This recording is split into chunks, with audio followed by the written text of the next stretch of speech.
Terima kasih. Selamat pagi, Dr. Jarir. Selamat pagi para guru besar, Bapak Ibu sekalian peserta webinar konvalesen plasma terapi pada COVID-19. Tentunya pertama-tama kita semua merasakan keprihatinan terhadap situasi dan kondisi yang kita hadapi saat ini, baik di Indonesia maupun di negara-negara lain di belahan bumi ini terkait dengan adanya pandemi COVID-19 ini. Dan di dalam kondisi darurat ini sampai saat ini berdasarkan acuan-acuan yang ada terkait COVID-19 baik itu dari US CDC, EU CDC, Chinese CDC dan beberapa Rizka, mohon maaf suaranya hilang. Baik, terima kasih Dr. Jarir. Selamat pagi Bapak Ibu sekalian peserta webinar konvalesen plasma terapi pada COVID-19 ini. Terima kasih kami sudah diundang untuk memberikan tanggapan terkait dengan terapi plasma konvalesen ini. Seperti yang kita ketahui bahwa kita semua sekarang dalam kondisi keprihatinan dan tentunya dalam kondisi kedaruratan ini kita mulai berinovasi ya, inovasi-inovasi terkait dengan pengobatan COVID-19 ini tentunya terbuka terhadap beberapa potensi-potensi obat-obatan yang dianggap atau sudah mempunyai studi-studi sebelumnya dapat mengobati virus, apakah itu obat-obat antivirus ataukah obat-obat lain seperti kloroquine, hidroksikloroquine, dan tentunya sekarang ini sedang banyak dibicarakan penggunaan plasma konvalesen ini. Sampai saat ini baik US CDC, EU CDC maupun Chinese CDC semua masih mengatakan bahwa belum ada terapi yang definitif atau pengobatan yang spesifik untuk untuk COVID-19 ini, termasuk juga penggunaan plasma konvalesens ini. FDA sendiri memasukkan plasma konvalesens ini dalam kelompok atau golongan investigational new drugs, artinya masih dalam ranah penelitian.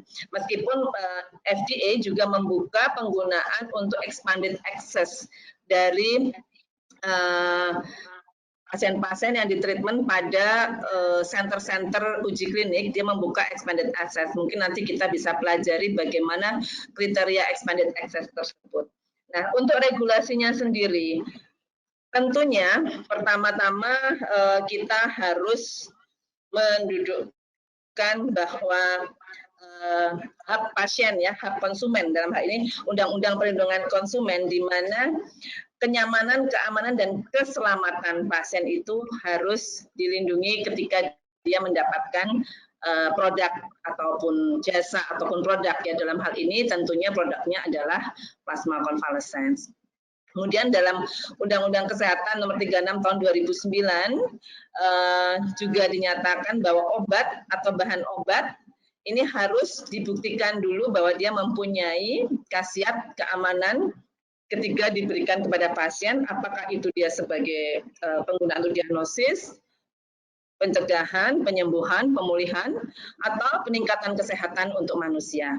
Nah, terkait dengan produk plasma konvalesens ini, karena dia merupakan komponen darah, di situ juga disebutkan dalam Undang-Undang Kesehatan 36 Tahun 2019 bahwa komponen darah dapat digunakan untuk tujuan penyembuhan penyakit dan pemulihan kesehatan melalui proses pengolahan dan produksi.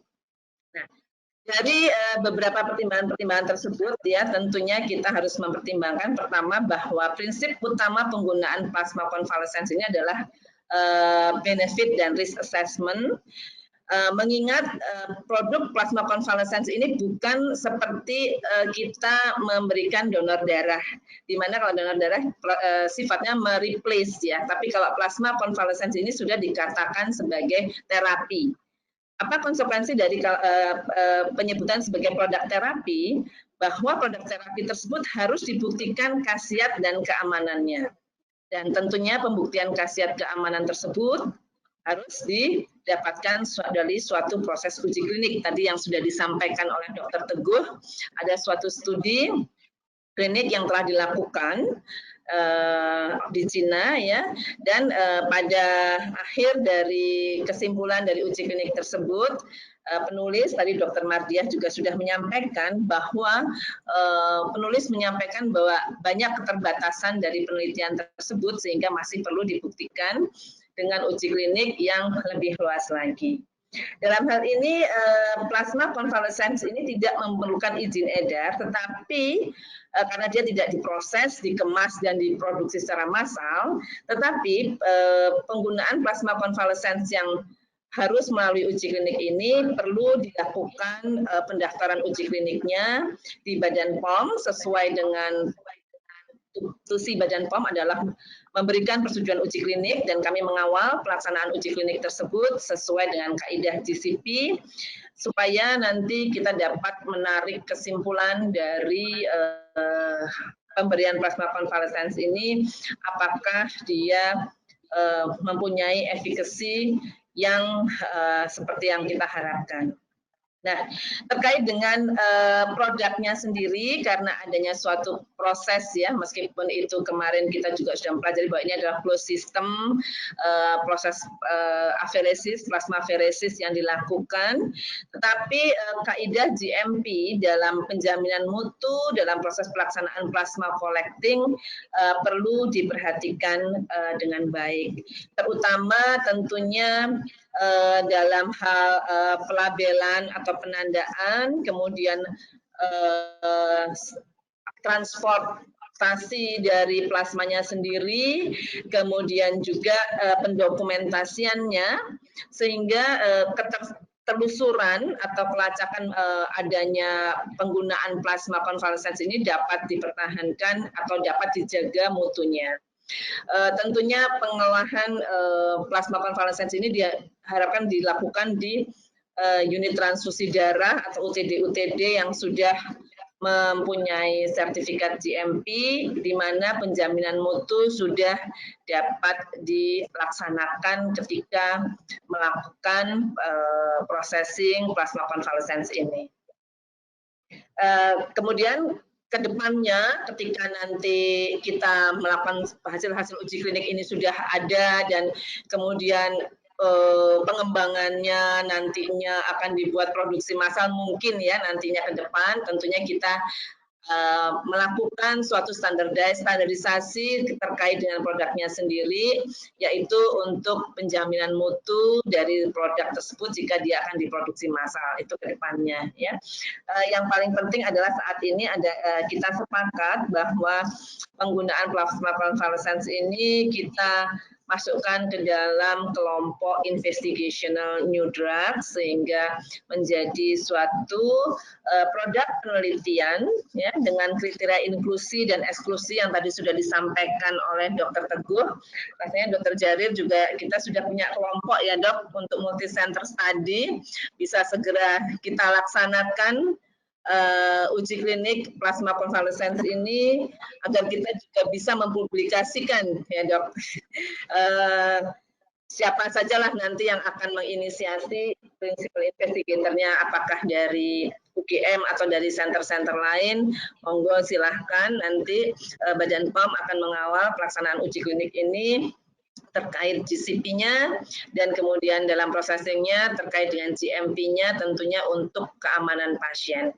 Mungkin itu yang bisa kami sampaikan Dr. Jarir, Bapak Ibu sekalian terkait dengan penggunaan plasma konvalesens dan kita berharap bahwa Indonesia juga mempunyai pengalaman yang terstruktur ya, pengalaman yang terdokumentasi untuk penggunaan plasma konvalesens ini dengan mutu yang dapat dipertanggungjawabkan. Terima kasih, selamat pagi.